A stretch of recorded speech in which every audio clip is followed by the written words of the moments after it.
in these skeins, and they were flitting through space, and we just watched them for several minutes until they disappeared. And that's one of those magic moments. Okay, you guys screwed it up, but we're going to fix it. So they're already in solution mode, coming out of the womb practically this generation. Exactly. Not rituals, but if you do that, then go. Sure, more power to you. But we are the Front Page Pass, brought to you by Word Journeys.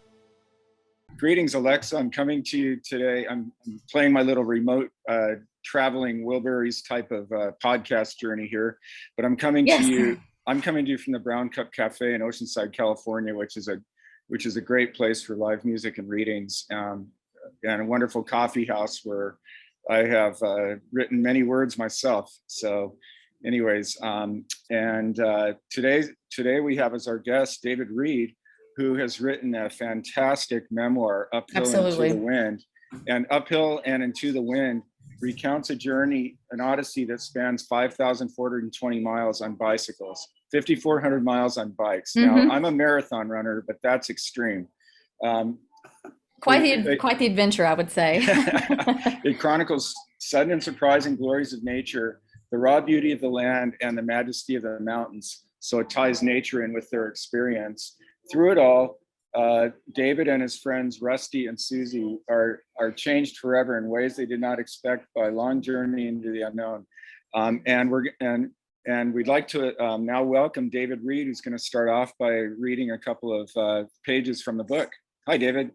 Hi, thanks for having me today. Yes, we're happy to have you. So this is a little snippet from early in the trip. As we're rounding a long hilltop on the highway, there's a large Doberman pinscher chained up to our right, perhaps 70 yards from the road, who goes absolutely berserk at the sight of us, barking and straining at his steel tether. Somehow bicycles provoke dogs, and this one is completely unhinged. I had one too many scary encounters with Dobermans as a child, usually from the other side of a chain link fence. With their partly severed ears pointing sharply upward, they are Gestapo-like and vicious-looking, high-strung, and bred to attack strangers. Twice, this one lunges so forcefully that the chain goes taut and his body flies out underneath him, snapping to rigid tension, while his neck stays chained tightly to the post, choking him and dropping to the ground. What agony. I'm bringing up the rear and have a good vantage point to observe all this. The third time he lunges, the chain snaps. Realizing he's free, he scrambles to his feet, now in full froth and attack mode. My pace quickens, but I haven't reached the crest of the hill yet. I yell up to Rusty, "He broke the chain, get moving."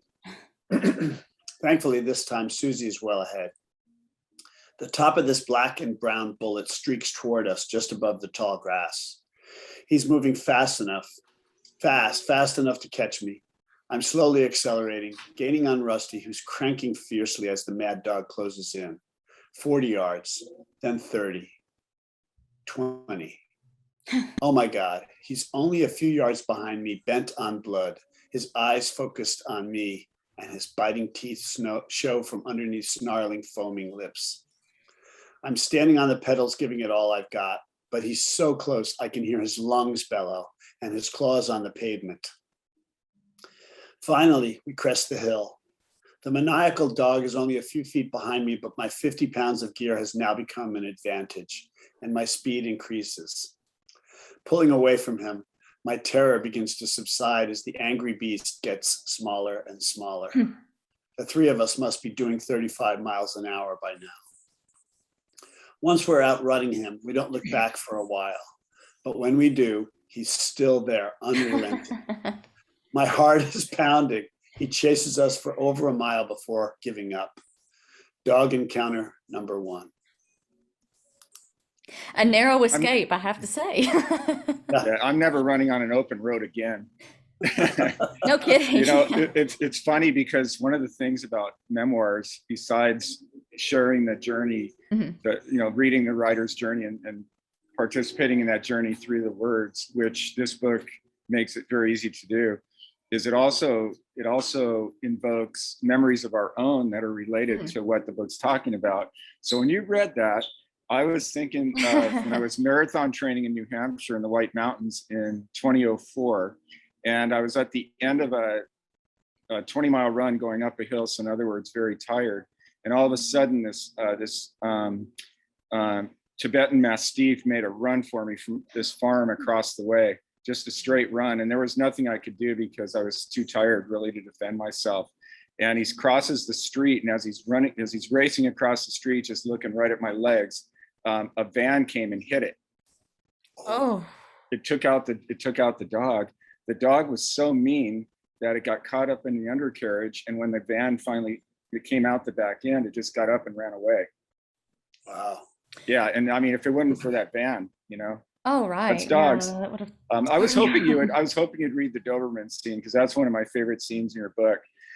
Yeah, and that was so So- poetically written as well. I mean, it really just Yeah. portrayed everything that happened. You feel like you're really there. So, and one thing that I saw when I was, researching your book and even reading some segments myself was that a lot of people had commented on that. So that was just like the perfect scene, Bob. I agree with you. Yeah. So David, you write about a journey that took place in 1973, 74, that era. And you wrote about it recently. What was it like to go that far back in time and relive one of the monumental experiences of your life in yourself, and then to write it? Well, fortunately, I had journals, 7 journals from that year. Okay. Nice. That's where the So, memory is. Okay. Wrote every day. Some of these were quite hard to transcribe, but to relive it, took me deeper and deeper into every day on this. And when you start to remember things, there's more and more that you remember. So it was a thrilling experience to do that. Okay. And so when you set about going at your memoirs, like a good memoir, it's layered with different things. It's a personal story. It's the story of the land at that time. It's a story that challenges you all, and the exhilaration you all experienced on your journey. When you set out to write this, what were you hoping to accomplish, and how did it come out?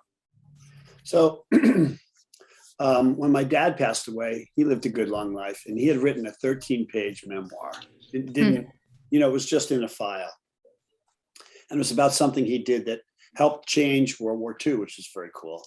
And I thought, I have to write my story. So I started writing. I got about 50 pages in, and I went, it's the bike journals. So that's kind of how it started. When I just knew it was a story that had to be told. So once I got going, and I got encouragement from my friends, Rusty and Susie, of course. Once I got going, it became, it just became bigger than me. So that's very exciting too. So when transcribing this from some of these journals, did you just kind of write these events as they came, or did you sequence and like drop a specific timeline for how each event unfolded, I guess? Well, the good news, Alexa, is that the journals were contemporaneous. Okay. So, I'd write every day, or if I didn't write every day, the minute I had a chance to catch up, I would. So when I transcribed them, which I did, by the way, with a boom mic on Dragon Dictate, and it was wow. flawless. Yeah, it was quite flawless. Huh. The storyline was a through story. There's only one flashback in the book. It's at the beginning. I guess that was the easy part for me. Normally when you, for instance, talk about fiction writers or anybody, even Julie Moss's book, yes. you're putting stuff together, and there's all this arranging that's going on. I didn't have to worry as much about that. I had it through. What happened though is, of course, is that pieces were taken out after a while. I started out with 415 pages. Oh, wow. And, okay. Ended up with 315. So, well, that's how books become great. You distill them. True. So yeah, that is kind of a convenience for you. You can really focus on the more creative aspect instead of having to, recount each event and try and make sure it's as accurate as possible. And I feel like a lot of authors that write memoirs typically have to focus on, looking back and haven't journaled everything like you have. So that's definitely a convenience, as I said.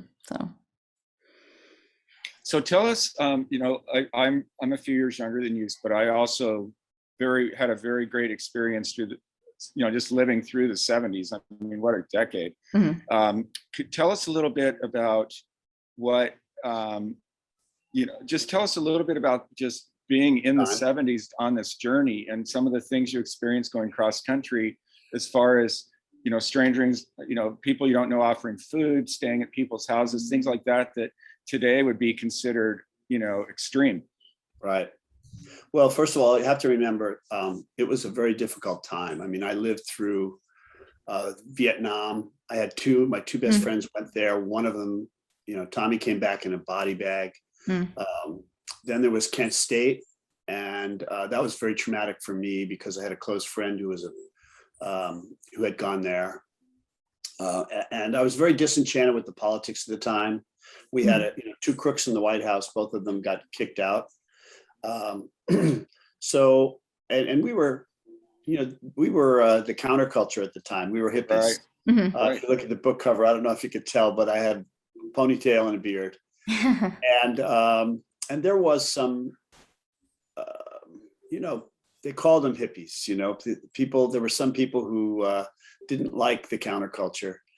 But when we set out on the road, that sort of all dropped away in our consciousness. And we were riding along and we came upon people and places. And I have to tell you, there were good Samaritans everywhere we went. We had very few encounters that weren't wonderful. People opened up their hearts and their homes to us. They offered us meals and showers whenever we encountered them. We spent a lot of time in the open land too. So, but we always encountered friendly people. And that was one of the great things that gives me hope in America, that, people are good everywhere. And you just have to kind of meet them on their level. So that was really a wonderful thing for us. Yeah, and then tell us a little bit about how you prepared for this journey. I mean, you went 5,420 miles on a bike. That's not easy to do. Just tell us a little bit about how you got ready, how you and your friends got ready, and then just, and just about some of the best days of your ride. So I had been, after I graduated from college in landscape architecture, I had gone to work for a stonemason. And it was grueling work, physical work. Every footing that we dug had to be below frost line, and we dug them all by hand. So it was grueling physical labor, and I was in very good shape. And I would come home after work and go out and ride 20 miles just to clear my head out. It was, it was really great therapy. And so then when this trip came up, the idea of this, and by the way, I read an article in National Geographic in 1973 about 4 people who rode their bicycles from Anchorage, Alaska to Missoula, Montana. Wow. They were the inspiration for me. I said, I could do this. A bicycle takes you anywhere. When I met with Rusty and Susie and, we became friends, I didn't know them before the trip. Rusty and I prepared a bunch. We got Susie. Susie didn't even know how to ride a 10-speed when we started. Oh, wow. And excuse me, when we went out on a training ride in, I think it was February, and this is in the winter back in northern New Jersey, and we hit a patch of black ice, and Susie wiped out. And after that, we couldn't get much participation from Susie on riding. And I mean, she was hurt, but not too badly.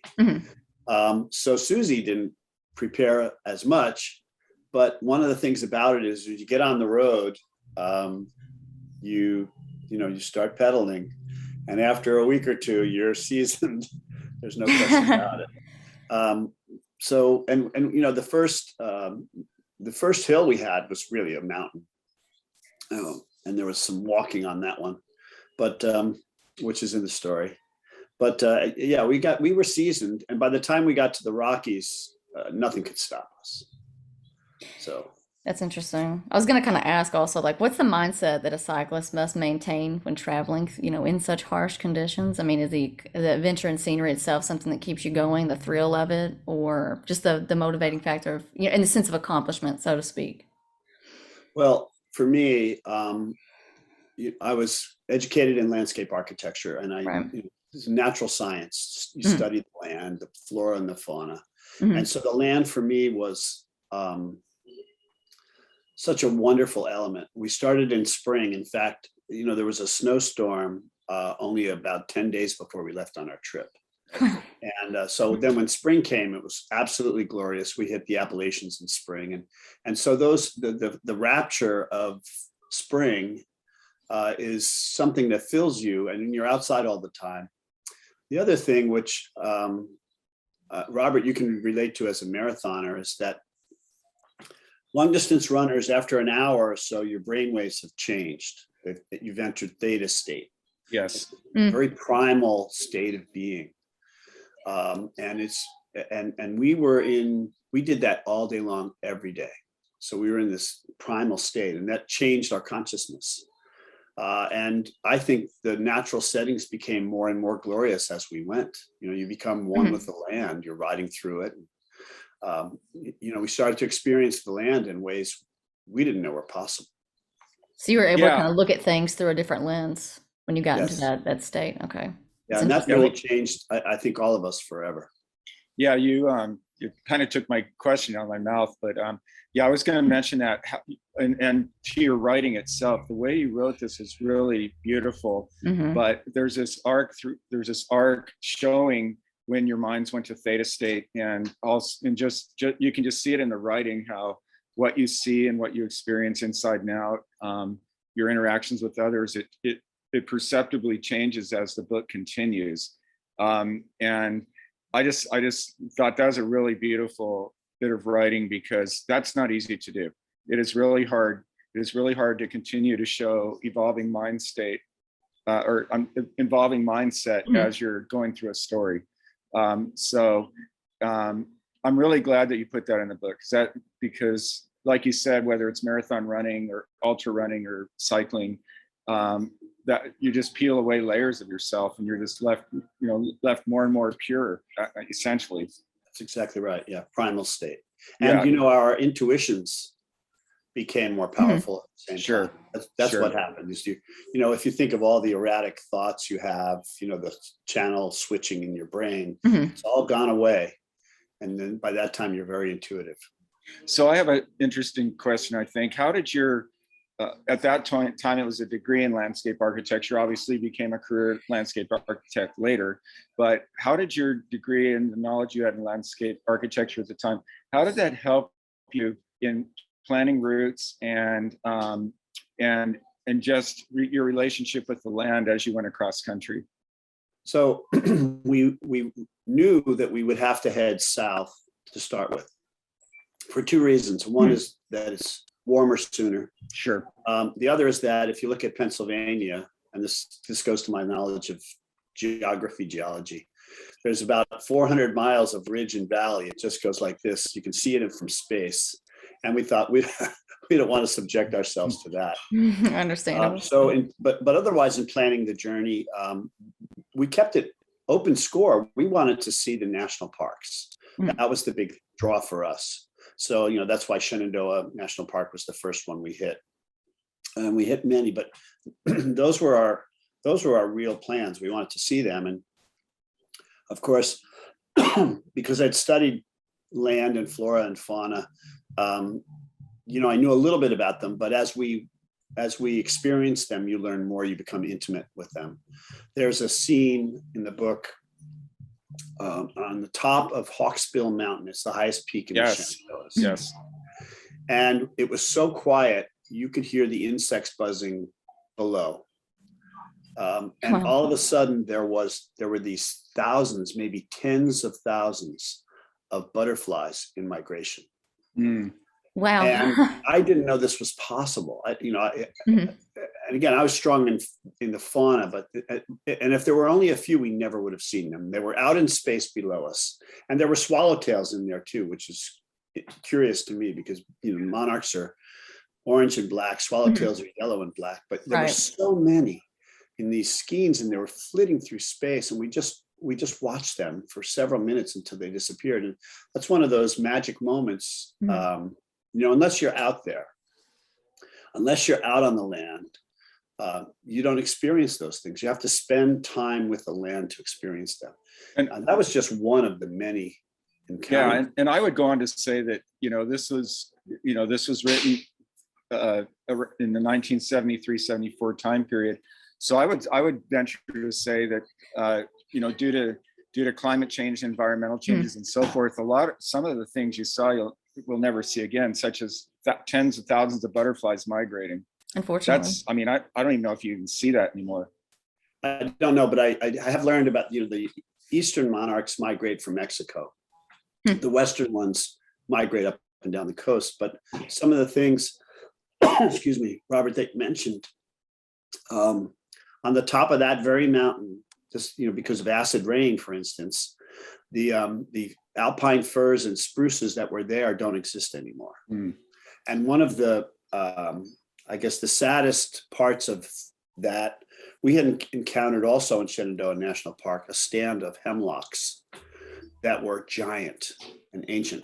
They were the biggest eastern trees I had ever seen. And we used to wander around in the woods and the forest all the time as kids. They had to be easily 100 feet tall, and there was a whole grove of them. There's a part about that in the book. And I tried to keep the story in the book without getting distracted. So there are footnotes, and you go to the end of the chapter, you can see them. But that stand of hemlocks was destroyed, the entire stand, by a little adelgid. It's a tiny little bug that came from overseas somewhere. And so unfortunate. Yeah, and it doesn't exist anymore. And it was a sacred place, all gone forever. So you were weaving, as I saw, three different through lines in your book. Can you tell us about, did you write this out chronologically with your journals at your side, or did you write it in different pieces? No, I wrote it chronologically. I transcribed the journals verbatim. Yeah. Okay. And I have to tell you, like number 2, here's somewhere, I think I dropped it on the floor. It was in pen, in the beginning it was in pencil. And if you look at this, I don't know if you could see this in the screen. This is so hard to read at one point. I had to get a jeweler's loop out. But because it was there, there's some stream of consciousness, but also everyday activity, what we ate, food, it became a big part of sort of a daily log, if you will. So I wrote it straight through in that sense. But going back, then once you have a draft, you can start to focus on elements. And yes, the more you do that, the more you remember. And then, of course, I had help from Rusty and Susie a little bit. Although at one point, Rusty said, "David, how did you remember all this?" Because it was written 40 plus years later. Yeah. And it was the journals. So that really helped. Well, that's an interesting point, because when we write memoirs, we're going back in our memory, obviously, like name it virtue, to write this creative nonfiction about an aspect of our lives. But what I find amazing, and I've kept journals since the mid-'70s myself, what I find interesting is what I think I remember about the mid-'70s, and then recently reading my journal from the mid-'70s when I was a senior in high school. I think I remember 10% of what actually happened. And so I'm really thankful you have your journals, because it obviously helped you with this book tremendously. And we always, as you've heard at my presentations at the Southern California Writers Conferences, I always preach about keeping journals. They're the most invaluable thing a writer can have. And have you kept journals all the way through?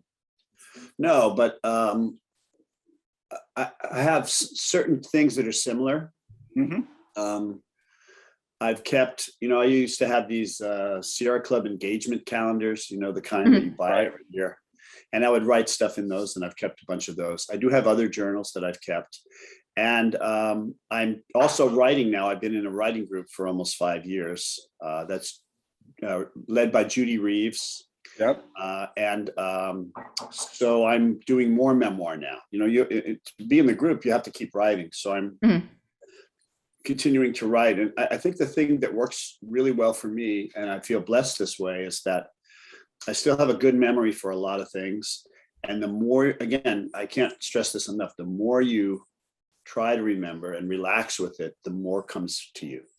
And plus, when you're writing, in the stream of consciousness process of writing, it comes to you while you're writing. Yeah, exactly. Yeah. This is really a beautiful thing. So okay, so we're so tell us how we can find this book. I know, and then I'll talk to you. Then I'll ask you a few questions about what you were doing last weekend. okay, and let me. I want to get, if I can get my mouse to work here. Here we go. So it's available on the usual places, the big A, Amazon. You can get it at Barnes and Noble. I've got it in several local bookstores, which is great. And I also, you can visit my site at uphillandintothewind.com. I'm also on, and again, one of the nice things about Amazon, I really prefer to encourage local booksellers. We need to keep our brick and mortar booksellers. But one of the things that's nice about them is you can read all the reviews and so on and see what people think of it. Vroman's in Pasadena has my book in both that's their a good stores. that's a good Pasadena placement. and Hastings Ranch. And again, several local bookstores. And now that we're coming out of COVID, I hope to be, visiting. I've got a list of other bookstores I want to list and get my book in there. It's hard when you're independently published or a hybrid publish to get your books in these big box stores. Most of their stuff coming from the big 5 publishers. Right. But we're breaking through that, I think. And Absolutely. so anyway, and I'm available on Facebook and Instagram too, at Uphill and Into the Wind, and David Reed ASLA on Facebook and Instagram at David Reed Writer and at David Reed 1962. Okay. Excellent. That's a good bridge into my question. I was going to ask, do you think in this day and age that is really heavily saturated with technology and social media and just instant communication, that a memoir like yours may influence others to embark on their own personal journey? People of the younger generation or anything. I do. First of all, there's what I've seen is the children of our children seem to have a similar consciousness about the earth. Right. Maybe even more so. In fact, I would tell you that my oldest son is, he's sort of more militant about saving the planet even than we are. And maybe they realize that, the need is greater. Right. So I think a lot of them are more interested in getting outside, which is good because there's a lot of, I left my cell phone downstairs, but there's a lot of this in the world right now. People are getting myopic, literally. But I've also been very moved by some of the reactions I've gotten from young people about the story. And it seems inspirational to them. So that's one of the biggest thrills of all for me, is that, is how I've moved other people just because I've written this. And the cool thing for me is, one of the things I told Rusty and Susie when the book was finished, I said, we've committed this to the world now. It's out there forever. So now I just have to make sure we get lots and lots of people to read it. Absolutely. Right. And I feel like, I really feel like that people, particularly in my generation, are really thirsting for that, able to be more introspective, when you kind of just set down the cell phone and really just go out in nature as you did and go on that grand adventure, so to speak. So, yeah. Yeah. And that's a really interesting point about our children's children. And Agreed. like, I was at a robotics, I was working with some robotics kids at a middle school in Carlsbad, California, a couple of years ago. And it just went, what this one 7th grade girl said just hit me. And we were talking about climate change, environmental, and like our kids, baby boomers kids, sometimes look at and just flat out blame us for what's wrong with the world. They just say, you screwed up the world, but they don't offer solution in general. But their kids, like this 13-year-old girl just said, okay, you guys screwed it up, but we're going to fix it. So they're already in solution mode coming out of the womb, practically, this generation. Yeah. And there is hope. We can do this if we're pulled together. Yeah. And I've always said to my kids, life isn't inside this box, whether it's the TV or the laptop or the cell phone, which seems to be prevalent so much. it's out. Life is out there. In fact, That's right. you can't see this, but outside my window, I have nothing but foliage. I mean, it grows almost right to the window. So I have this forest bathing right in my study here, which is kind of nice. Anyway. So you were published by Acorn Publishing out of San Diego, who we love to work with as well. In fact, a book that I ghost wrote, Blood Money, was put out by Acorn last year. Right. And Acorn recently celebrated quite an anniversary, their 100th or commemoration, their 100th book was published. And in accordance with that, they had a big book signing weekend before last in San Diego. And you were one of the authors. Tell us about that experience, but also tell us about your first ever book signing, which was the day before. Right. So, well, the day before was not as well attended, but it was exciting to be there in person. And coming out of COVID, I had this whole rollout plan for the book before COVID hit. Sure. And it kind of all went out the window. The one at Barnes & Noble, the Acorn event, and Acorn's been just a wonderful company to work with. I mean, and the things that I like the most, I was talking with another author the day before at the San Diego Writers event, and she had a great book, but she doesn't own the rights to it. Mm-hmm. And I own all the rights to my book, thanks to Acorn. That's how they work. The event at Barnes & Noble was pretty exciting. There were several authors of Acorn that I had not met before. Mm-hmm. I was a little, I'm not a timid guy, but I was a little, what's the word? Just a little circumspect about how crowded it was, which was a great thing. But, here we have, and not everyone was masked, but, you bless it and go on. Right. And it was really exciting to be up there. And Christina May Fong is the one with the 100th book, Under the Lavender Moon. And I made a point to sit next to her because I think she's great. And I got up to read. I read a shorter part of that Doberman section, and I wanted to keep it short because I knew everyone else was going to go long. And I got to the part where the dog's his lungs are bellowing and his claws are on the pavement, and I just slammed the book shut, and everybody broke into laughter. But it was really exciting, and having strangers come up and talk to you and want your book and sign it. And I sold out, of course, and even I had friends there, but also friends that had bought the book who had never got it signed. And I do have, for people that have bought the book and want to get it signed that can't reach me personally, I even have a great book plate. Let me see if I can find it. I have to reach for it somewhere. I have this wonderful book plate that's from the first morning of our trip. Oh, wow. Wow. One of the things I did in my journal was I made these little, I'll call them thumbnail sketches. They were pretty crude. And this was one of them. This was the first morning out. There's the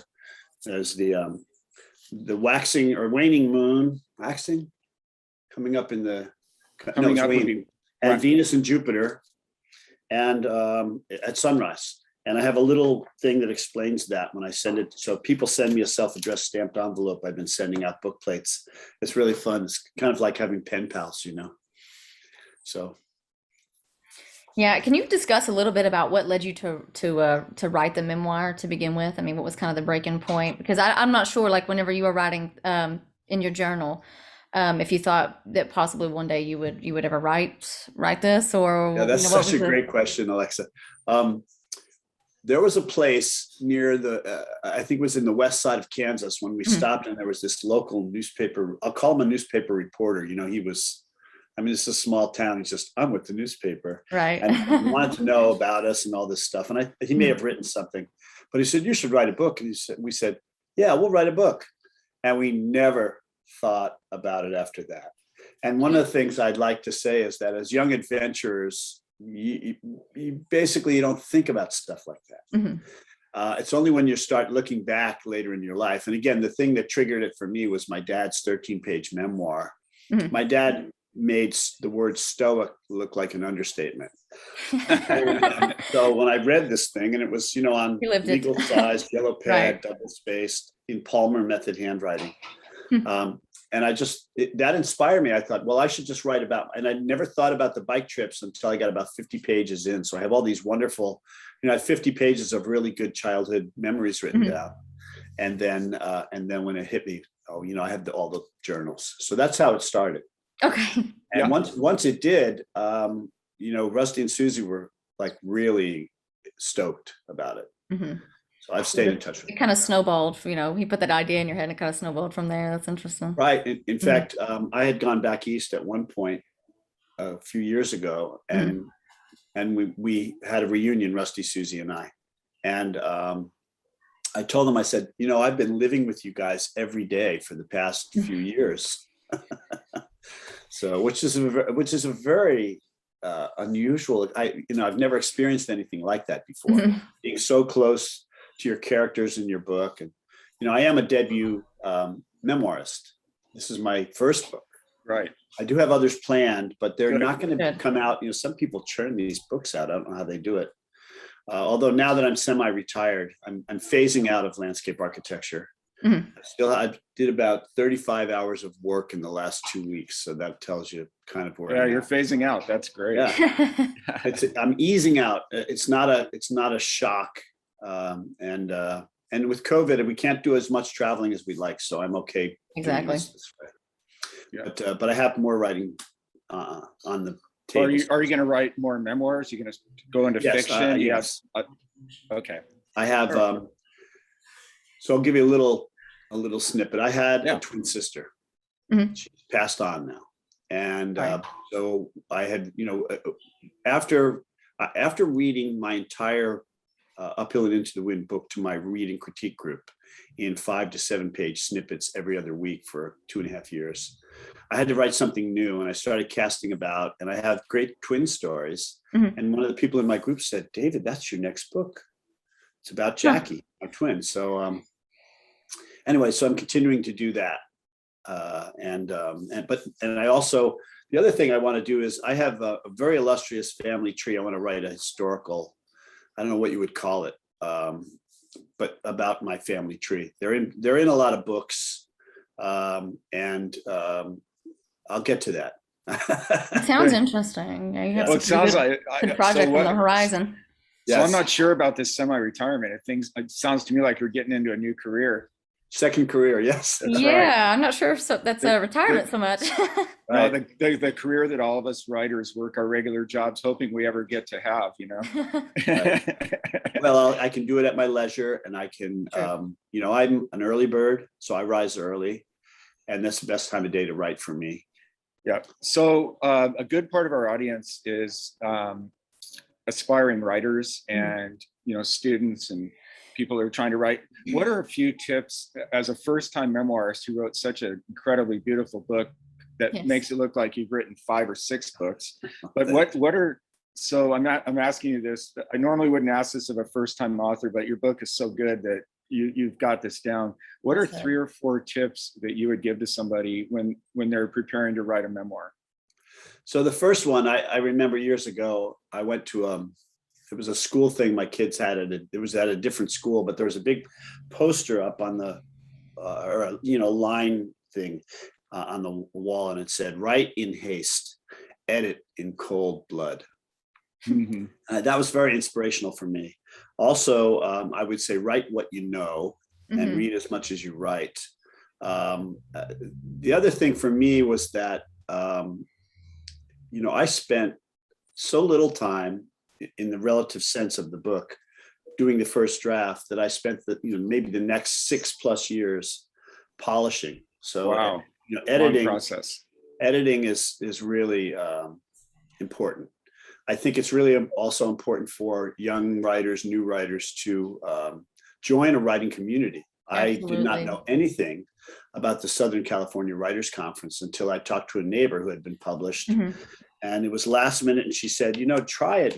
They'll let you in at the last minute. And I did. And I've joined this, the community of the literati. I feel very fortunate to be there. And then, of course, after that, I met a woman who said, the Writers Conference here is 95% fiction. You should go to San Diego Writers Inc. and join a memoir group. And so that's when I met Judy Reeves, and we have a very special group, and that's been great. Yeah, So- and so- I'm go sorry, ahead. and for our listeners and viewers, Judy Reeves is a superstar in Southern California literary community. As she has, between her writing groups and her editing, she's mentored a bunch of us, including myself, years ago. And that San Diego writers community is really strong. And of course, it's backboned by the Southern California Writers Conference. And and I remember visiting with you at the Writers Conference a couple of years ago when you were probably, I'm guessing, at the stage where you're really starting to refine your book and get it towards publishing stage. But what I remember that you did that I would recommend to anybody is you asked a lot of questions of a lot of people. You didn't just sit on one person and say, what's your point? What do you think? And then go with that. You were learning the business at the same time you were trying to get your writing to publishing quality. Yeah, and thank you, talk about Robert. that? I never forgot the help you gave me. It was one of these. It was a submission, Alexa. So you get to send 10 pages to an author, and then they would sit down. They would read it and sit down. And Robert was the guy. Oh, okay. And he really helped me with that. And I was struggling for a way to kind of energize the book sooner. And Bob, you really helped me with that. I think asking questions is really a big deal. I think, we've always tried to teach our kids to be advocates for themselves. And one way to be an advocate is to learn to garner information, ask people what they need, and ask around. I mean, that's one of the things that the social network community seems to be good at. True. Of course, there's a lot of misinformation there, but if you're one-on-one with people and you can connect with them and get their advice, especially mentors, people who are like Judy Reeves, people who are highly polished in their field. I think that's great. And writing, by the way, for tips for young people, I think journaling, writing every day. Someone asked me, when the eclipse happened a couple of years back, we went on this trip to Oregon, and I was out early in the morning on my laptop, and someone asked me if I was a writer, and I said yes. And then she asked me, she said, "Do you write every day?" And I said yes. And I mean, that's what it takes. That's right. Just do it. Yeah, just get out there and do it. And kind of building That's that right. ecosystem as well, and having that support system Yeah. is very helpful.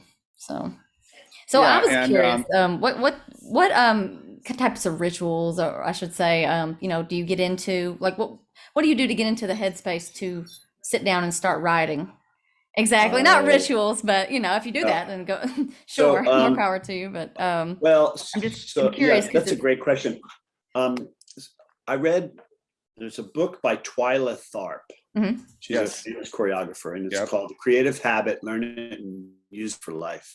Yes. And this is the first book that my child turned me on to, my son, when he went to USC. And I read it, and I was so taken by it, I gave it to every member of my staff. I bought one for every member of my staff. And it is important to have a ritual. My rituals are simple. Again, because I have the stillness of the morning. I have my own study now. I didn't have this room until recently. I closed my physical office at the end of last year, and was at the dining room table for a while. So now I have my own study, and so to have your own power spot. And Absolutely. And then start a routine every day. I think ritual is very important. Twyla Tharp would do that. That was her thing. She had a very defined ritual. Mine's a little bit more loose at the moment, because I have other things I have to attend to, business things, etc. But I always do it in the same spot, and I try to do it in the early morning when it's quiet. In fact, I didn't close the window, and it's not been an issue. Some days you get the mowers and the blowers out there, but I would imagine. It's interesting. You mentioned Twyla Tharp, because 20 years ago, I lived in New York City for 4 years, Lower Manhattan, to learn the book publishing trade. That's how I just took the deep dive and spent several years there, learned it, moved on. But Twyla was a neighbor.